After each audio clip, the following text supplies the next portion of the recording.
Welcome back, everyone. Toxic back again with another installment with how to play Druid. Now, today's video, I'm going to be talking a little bit about what it takes to be a Guardian Druid. Now, if you guys want to master the oh-so-fuzzy cuddly bear, this guide could be of use to you. Just like my previous videos, I will be going over some glyphs, some talents, a couple spells that you guys need to know, and just a little bit of tips and tricks that you guys actually need to know, not just as a Guardian Druid, but as a tank altogether. We'll be covering, pots, foods, alternatives and stuff like that. So hopefully this guide helps. I'll show you guys how to apply these things in an actual combat. Instead of going up to the training dummy and doing it that way, because yes, that helps, but I don't feel like it really does help. I mean, being able to see someone apply it in an actual fight, in an actual raid, or even, an actual 5-man, it feels a little bit more, a little bit more helpful than just, hitting a dummy that's not really hitting you back, or it's not really doing any kind of, anything. Okay, guys, so for the most part, I use all the same add-ons for every single one of my specs. So nothing there has changed in my add-ons. I might have changed like one macro. So yeah, I'll go a little bit over that. So let's just jump in this, guys, and see if we can get you guys on your way to becoming a decent Guardian Druid. Now, I'll go over some talents first, and I'll move on to glyphs, and then I'll tell you guys stat priority and whatnot. So level 15 is going to be between Feline Swiftness and Wild Charge. Displacer Breeze has its place and time, but as a Guardian Druid, tanking wise, you're not going to want to really take this, because it's going to be very rare, very situational, where Displacer Breeze is going to allow you to do anything useful, basically, because as a Guardian Druid, you do not want to be out of range or too far out of range from the boss, unless you got a debuff, which, this could potentially help you go back, but it's not really viable. Feline Swiftness, that 50% extra boost, because you are slower in Guardian form or bear form. This is still better than the Displacer Beast, but I take Wild Charge because Wild Charge is just a warrior's charge, basically. So it'll jump you right back into combat, and you can, charge at the boss after you get out of whatever debuff you have. Level 30, your Star's Gift is by far the best one, because it is just a passive heal, and as a Guardian Druid, your stamina is your health pool is going to be a lot higher than that of your standard form or your cat form or anything else. So your Star's Gifts is probably the best one to go to, because it heals you for 2% of your maximum health every 5 seconds. So 2% of however much your health is buffed up. That's including stamina flasks, and then just the stam buffs that you get from being in the raid. And not to mention, this plays a big role in healing with your passive ability, your Ursa Major, but I'll go over that in a little bit. Renewal can be good, but because it's on a 2-minute cooldown and it's just for a quick heal, it's not very viable, because your self-healing is going to be doing more than this anyway. Cenarian Ward, very situational. You can take this, but there is a drawback to it, because you do have to waste a global cooldown on it. It's not, you're gonna be losing downtime on trying to keep your defenses up and your damage mitigation abilities. So your Star's Gift, best one to go to, just because that passive 2% heal. Level 45, entirely up to you guys. You guys can take whatever you want, depending on what encounter you're in. Typhoon, actually, I'm gonna change this right now. Typhoon will probably offer you the most utility, just because it is an extra stun, and you could do a little bit more, or not stun, but it's an interrupt. So it gives you a little bit of extra time to, DPS whatever mob you're trying to interrupt. Oh, look, there goes all I need. Cool. Anyway, level 60, I take Soul of Forest. Bingo generates 5 more rage and deals 15% more damage. This is the best one, just because it's passive and it does give you that 5 extra rage. But as a Guardian Druid, you're going to be generating a lot of rage anyway.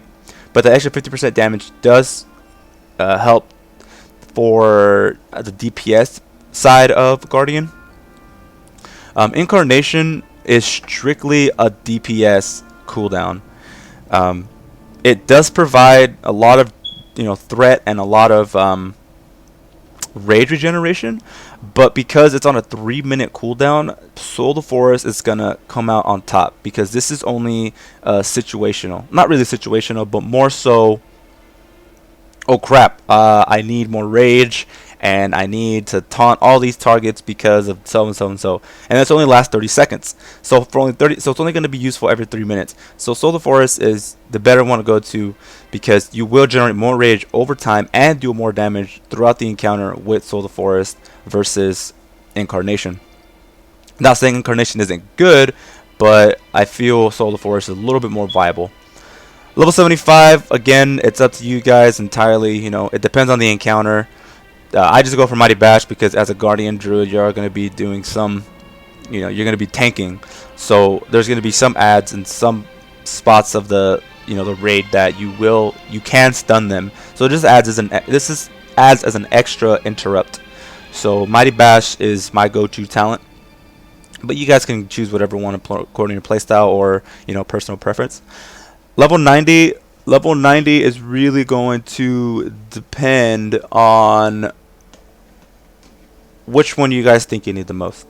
Heart of the Wild is strictly DPS, like I said, as Incarnation, but with the 6-minute cooldown, which makes it completely not viable because, you know, that 6-minute cooldown is ridiculous for any spec, for any Druid spec. That 6-minute cooldown is just a huge drawback. So I would not recommend Heart of the Wild. Nature's Vigil, you know, you can use this talent. You know, it does the same for everything. It just does 20% healing, you know, 40% for damage spells. So you'll do some AoE healing, but as it does not control who it actually targets, it's not, you know, great for a Guardian Druid. Jimmy Sonaris offers the most utility because it is passive. It increases the healing from Healing Touch by 20%, increases the critical strike chance of Mangle by 10%, and your Mangle critical strikes have a 40% chance to make your next Healing Touch or Rebirth instant, free, and castable in all forms. And it benefits from attack power instead of spell power. So you could potentially be doing with that, you know, 20% increase with the Healing Touch. I can create, you know, anywhere from 70 to 90k in a Healing Touch. So what's great about Jimmy Sonaris is that, well, you know, when you actually get this proc, is that you can not only just drop that healing touch on yourself, but you can also drop it on a fellow raid member that needs it. You know, maybe your fellow tank needs a heal. This will provide a lot of healing. So it could really save someone, or it could save a healer that's in range. You know, this is just the best one because that extra crit chance will play a role in, you know, other passive abilities. Moving on, level 100. The only talent you should be taking as a Guardian Druid is Pulverize. Pulverize is extra DPS ability, and it consumes three lacerates. So once you stack 3 lacerates on a target, you will do some damage and reduces damage taken by 15% for 12 seconds. Now this reduces all damage taken from all sources, not just physical damage, but also magic damage and, you know, any other kind of damage. So this is going to be a very important talent to keep up at all times. Guardian Balloon just went through some changes where it increases your dodge chance by 100%, and, you know, your dodge chance is increased by 10% at all times and reduces the cooldown of it. Now this sounds great, but because they just did some changes to Savage Defense as well, Savage Defense is your active mitigation cooldown. This one increases dodge chance by 45% and reduces physical damage taken by 20% for 6 seconds with a maximum of 2 charges on a 12-second recharge timer. Now, Guardian Balloon completely makes the 20% reduction, damage reduction, completely useless. So there's really no point on taking this because you just lose that extra 20. Yeah, you get 100% chance to dodge, but, you know, you go down from 6 seconds, you know, to freaking 3 seconds. So you, instead of getting a total of 12 seconds on this, you get a total of 6 seconds. You know, so Guardian Balloon, not so great. Pulverize is the one you want to go to. Bristling Fur is just another bark skin with just a lesser cooldown. Bark skin has a minute cooldown, and bark skin reduces damage taken by 20% by all sources. Bristling Fur does the same thing except for 40 seconds, but it's only for 3 seconds. So this one is also very situational, but for 3 seconds I don't find it worth it. Pulverize will do 15% for 12 seconds every time you stack it, so you'll get more damage reduction using pulverize and added DPS versus bursting fur. So let's move on to glyphs, guys. Glyphs. I don't really think there's very many good glyphs for a guardian, if I'm being honest. Some people may disagree, but I don't really feel there's that many good ones. I mean, Glyph of Survival Instincts reduces the cooldown of Survival Instincts by 40 seconds, but reduces its duration by 50%. I mean, can be good situational. As you can see, it lasts for 6 seconds. So if you use by 40 seconds, you can use it a little bit more often. But that's entirely up to you guys. I don't even have that. So the glyphs that I use Glyph of Maw. Your Maw ability now hits one additional target for 50% damage. This will include to your threat generation and as far as your your DPS. So this is probably the most useful one out of all of them. Glyph of Face Silence. Fairy Fire used in bear form also silences target for 3 seconds, but triggers a 15-second cooldown. Now, I highly recommend every Guardian Druid take this one because it adds as another interrupt. As a Guardian Druid, all we have is Skull Bash, and with the occasional Mighty Bash. So, having your Fairy Fire silence a target really helps with those interrupts. Silencing that target is not gonna work on every target, but it does help for most targets. So I highly recommend you guys take Glyph of Face Silence. Glyph of Stampeding Roar. I take Glyph of Stampeding Roar. Increase the radius of Stampeding Roar by 30 yards, and you can now cast Stampeding Roar without being in bear form or cat form. This is just to get extra mobility out of your raid. So definitely take that one. Minor glyphs don't really matter. I take, I always forget to switch my talents around whenever I'm swapping specs, guys. So I apologize for that. Glyph of Grace is probably the most important one you're going to use as a minor glyph for Guardian. I mean, there's very little situation where you're going to actually take fall damage or fall from a high enough spot to take fall damage. But it's just if you ever get into that situation, it does help. That way you don't got to swap into cat form and get out of bear form and risk dying because you wanted to not take that extra fall damage. So Glyph of Grace, it's just the way to go. So yeah, guys, let's see here. So stat priority. What is your stat priority as a Guardian Druid? Well, your stat priority goes as follows. It goes Stamina, Bonus Armor, Mastery, Multi-Strike, Versatility, Haste, and Crit. Now, I feel Multi-Strike and Versatility are both almost equal. Versatility, I feel, pulls a little ahead, though I don't have much of it. I feel Versatility pulls a little ahead because it does increase damage and healing done by, whatever the percentage is, and decreases damage taken by whatever percentage you may have. So that contribute a lot to as a Guardian Druid.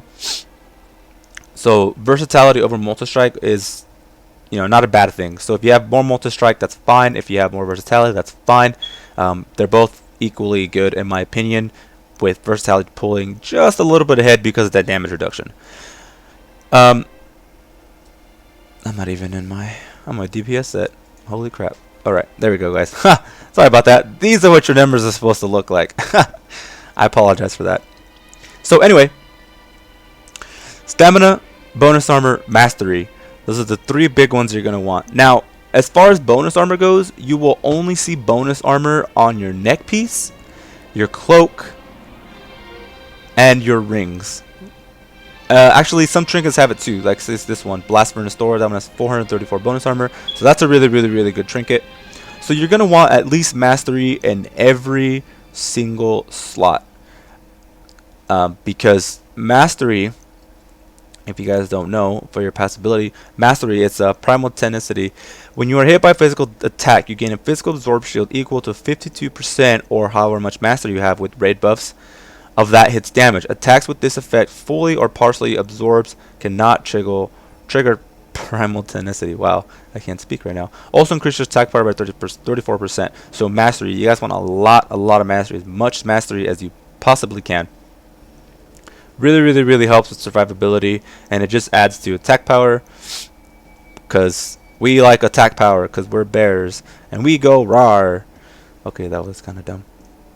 So yeah, anyway, now let's go over some Oh, enchants. Yeah, enchants, guys. Let's go over some enchants. So for enchants, you're going to want 75 mastery on your neck. You're going to want 50 mastery on both your rings. And any gem slots you guys may have, you're going to want to put mastery. I mean, if you feel like you don't have enough stamina, you can put a stamina gem in there. But I highly recommend you do not do that, because, you know, that 50%, the extra mastery is going to help with that physical absorb shield. So physical attacks will do a lot less damage. So I highly recommend you guys don't do stamina and you guys just use mastery, because it will benefit you more than that stamina. Because as a guardian druid, you and a tauren, you are passively going to have more health than most of your tanks at equal eye level. So bear that in mind.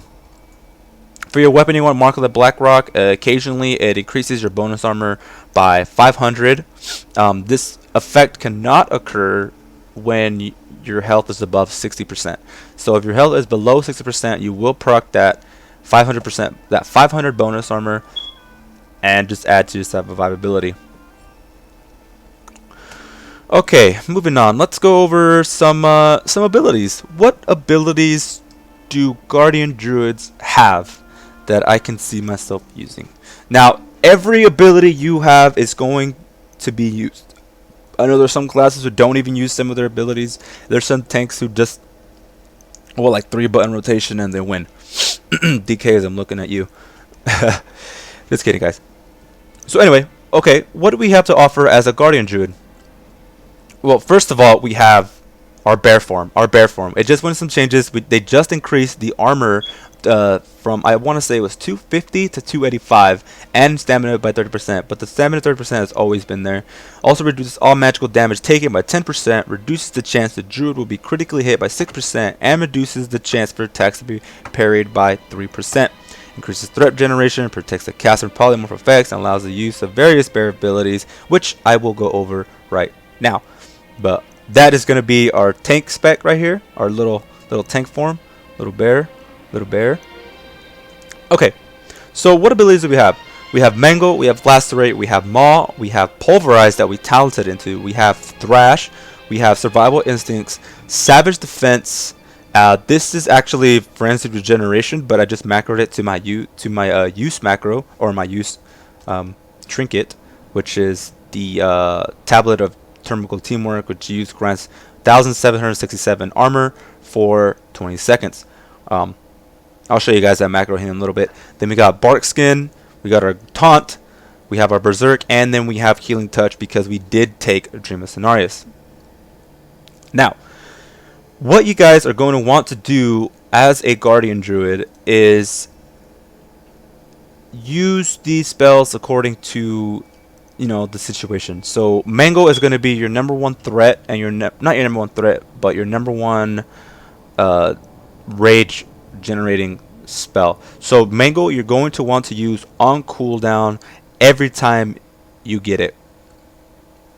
Lacerate, you're going to want to generate 3 stacks. So while your Mango is on cooldown, you're going to want to use this until you build 3 stacks, and then you're going to want to use Pulverize, because Pulverize will give you that 15% reduced damage. Now, you don't have to refresh Pulverize right from the get-go. You can build 3 Lacerates and then let them just, you know, let them tick for a little bit until you see your Pulverize getting low. Nothing wrong with that, but I just refresh it from the get-go because I don't want to have any time where my Pulverize effect falls off, because that 15% reduced damage can save your life. Thrash is your only means for AoE rotation, if I can say that. Yeah, so Thrash is the only ability that you have that does any kind of AoE damage, unless you use Berserk, which then your Mangle hits up to 3 targets. But even then, 3 targets versus, you know, all enemies within 8 yards. And each time you Thrash, you gain 1 rage. Now, when you're trying to pull mobs together, we do not have the luxury of, you know, all the DK abilities or the paladin abilities with their shields and stuff. We have no range whatsoever, so we have to get up in these enemies' faces and just thrash away and generate as much threat as you possibly can while trying to keep up your defensive abilities. So for instance, Thrash.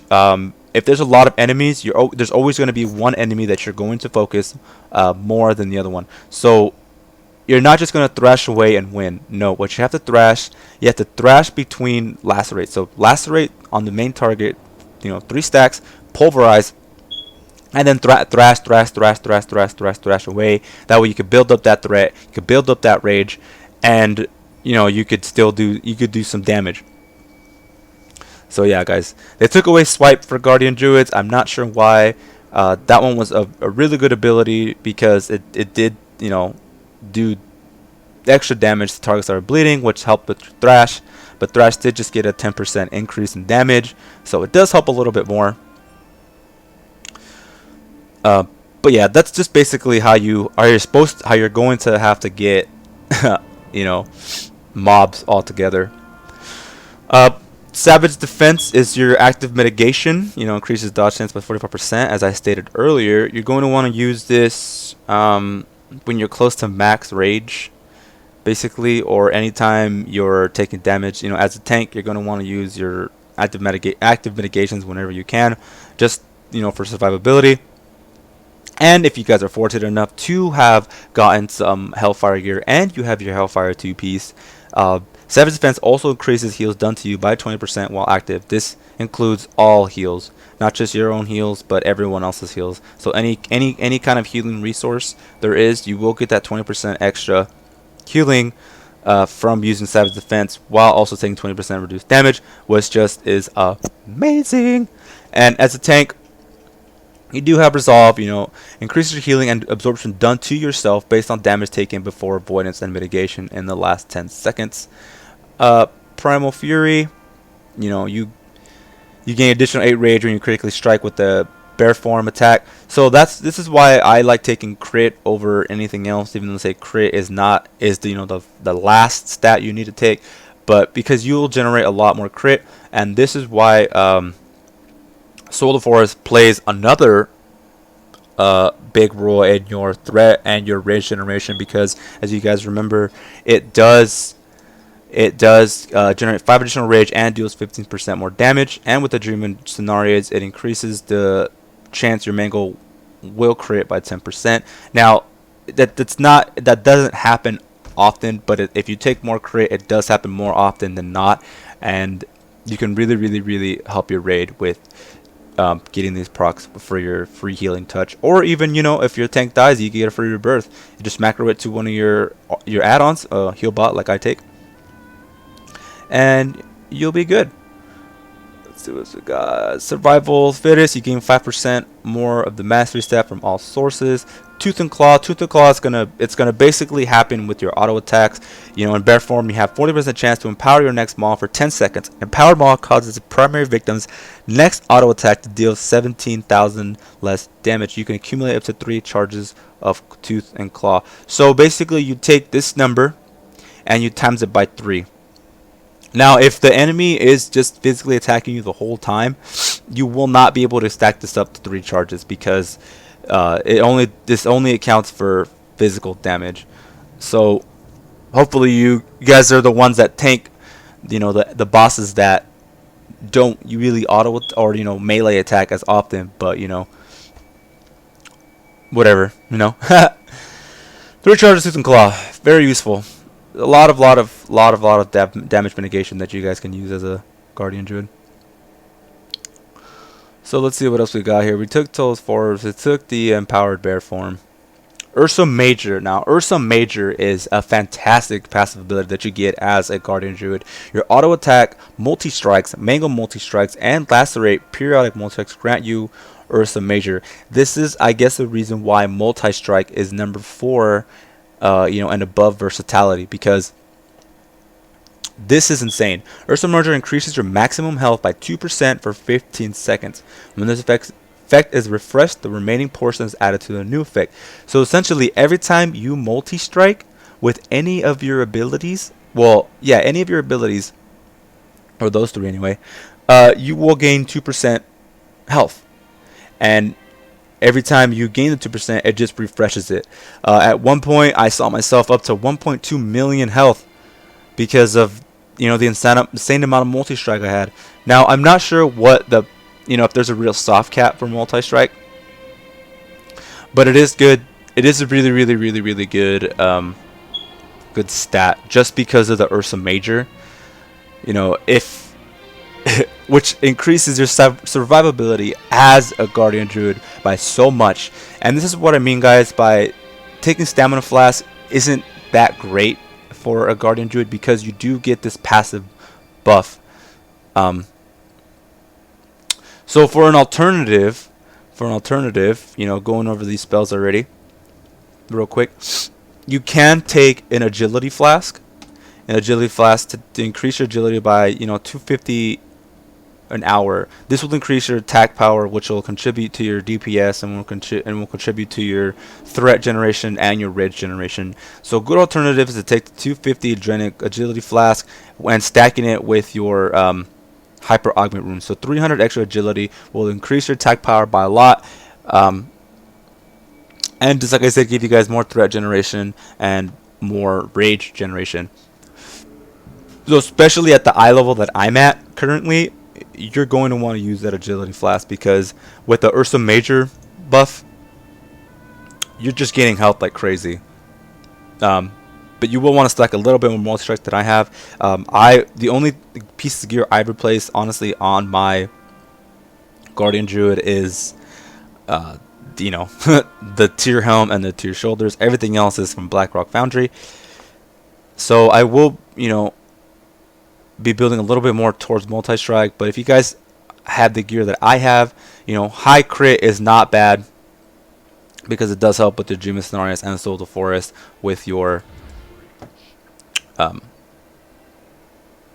abilities. Now, covering that, let's go over a little bit other abilities you guys have.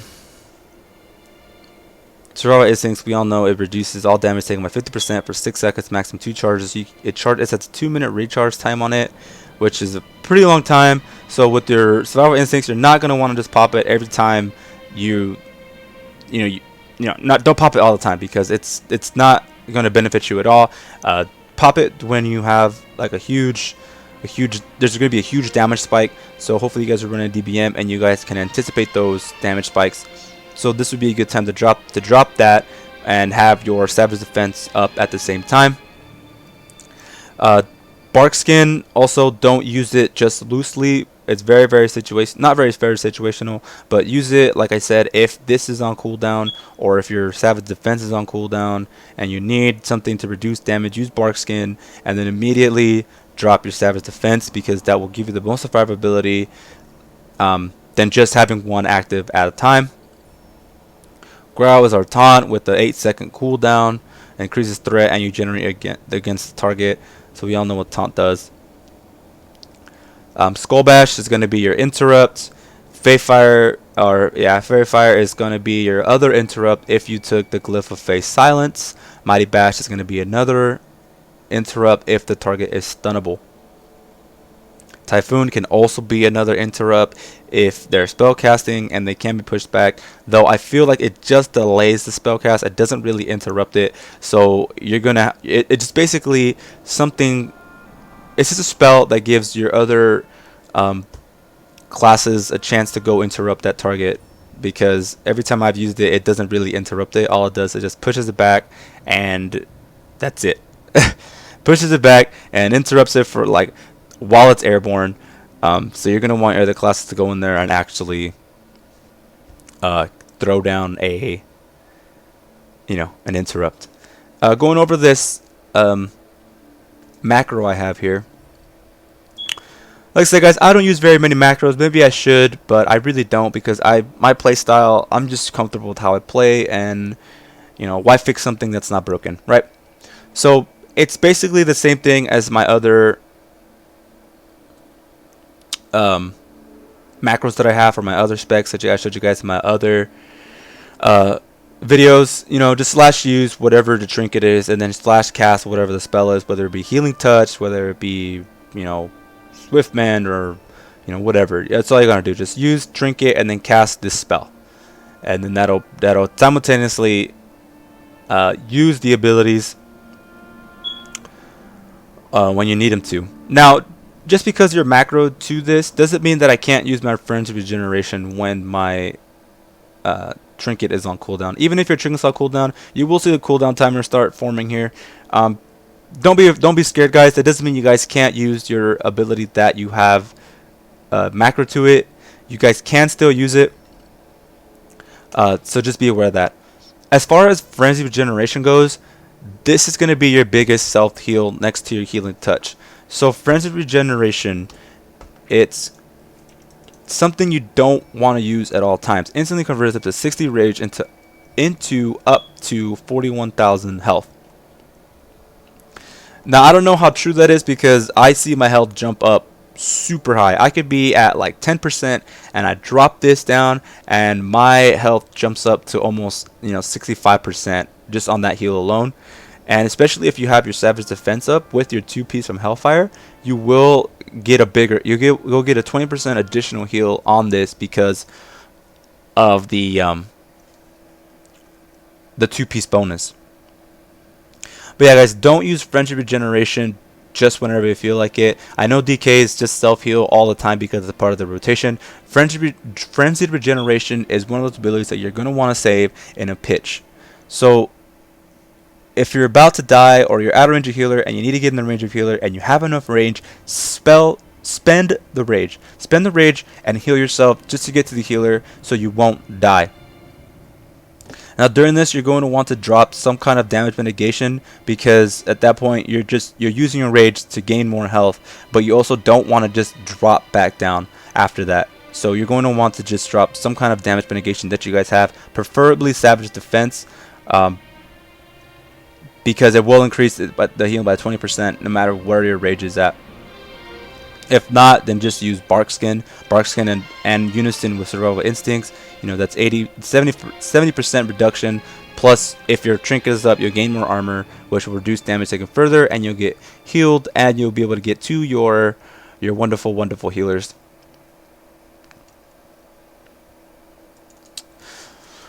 So yeah, covering those abilities, let's move forward to food. I think food is the last thing that I did not go over. For food, you're going to want to take Sleeper Sushi, increases your mastery by 125 for 1 hour. So if you guys have the gear that I have currently right now with raid buffs, your mastery should be at 61% buffed, which is a lot of mastery, and that's a huge physical damage absorbing shield that you get from your mastery, primal tenacity. So how do you guys apply this in actual combat? Well, that's gonna depend up to you guys. I know that's not very helpful, but yeah. So, but what I will do this, like I did with my Resto Druid guide, I will put up some kind of footage of me, maybe not in a raid because I don't really tank much in raids. I did tank a little bit last night, and we did get 4 bosses down, so that's how you guys know I'm doing a good job. But I did take some footage on me in a 5-man mythic. If you guys haven't done the mythic dungeons, it is a medium between heroic and challenge modes. They're very fun. They're not just roll your face all over the keyboard and win. So it does take a little bit of strategy, and it does take some CC and all that good stuff. So I will be up putting some of that in after I post this one, because I feel like I've already been talking to you guys for a while about abilities and potions and foods and all the wonderful stuff that you guys want to know as a Guardian Druid. So I will be posting that here shortly. I hope this guide was helpful to you guys. I hope you guys learned something from this in order to start making your way towards the Guardian Druid area. So yeah, guys, I will be posting up that other clip for you guys and just show you guys how to apply that stuff in person, or not in person, but in actual combat. Though it may be a 5-man, everything I do in that dungeon does apply. So hopefully you guys can get something out of this, and hope you guys liked the video. Like, share, subscribe if you guys liked it. If you guys didn't like it, let me know. You can dislike it, you can like it, whatever you guys want to do, entirely up to you guys. I still love you guys, and I wouldn't want to be making these videos without you. So I'll see you guys all next time.